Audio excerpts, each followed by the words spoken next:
Свою радость Ильдус Диндаров первым делом поспешил разделить со своим творческим соратником, положившим множество его стихов на музыку, Талгатом Бадыгиным. В результате общения, а порой и дружеских споров, и родились проникновенные песни тандема творческих людей. Часть из текстов данных песен опубликованы в новой книге. Кроме них, свое место в ней получили и стихи, доселе неизвестные широкой аудитории.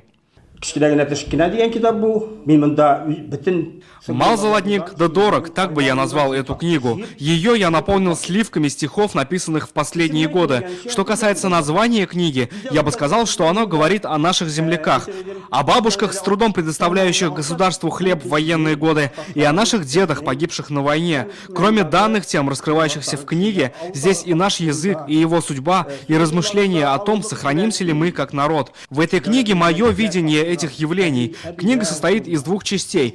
В первой части лиричные стихи, во второй сатирические и юмористические. Небольшая, удобно лежит в руке, нет иллюстраций и узоров, отвлекающих читателя непосредственно от произведений. Новая книга, несомненно, найдет своего читателя, да и сам автор называет ее книгой-сувениром.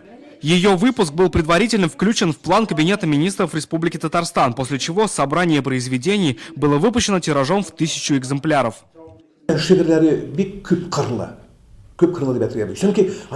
Его стихи многогранны, в них и лирика, и грусть, и умение разделить невзгоды, но в это же время и позитивные стихи для детей.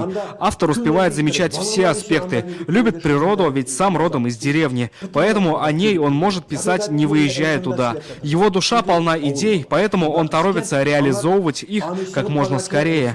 Я еще не видал человека, выпускающего по 2-3 книги в год.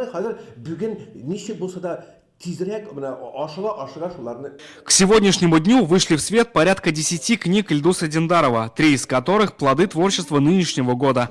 Первый том книги «Знатные люди земли Нурлатской» нурлатцы уже успели полюбить. Сейчас автор работает над вторым томом. Еще один предстоящий объемный труд – сбор произведений родного брата Ирика Диндарова и последующий выпуск в виде книги.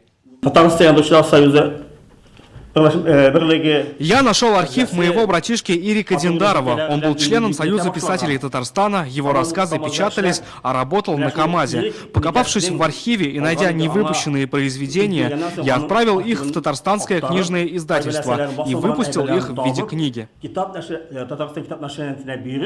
Эти сборники и свежевыпущенная книга автора найдут свое место на полках библиотек, оставаясь не просто очередной библиотечной книгой.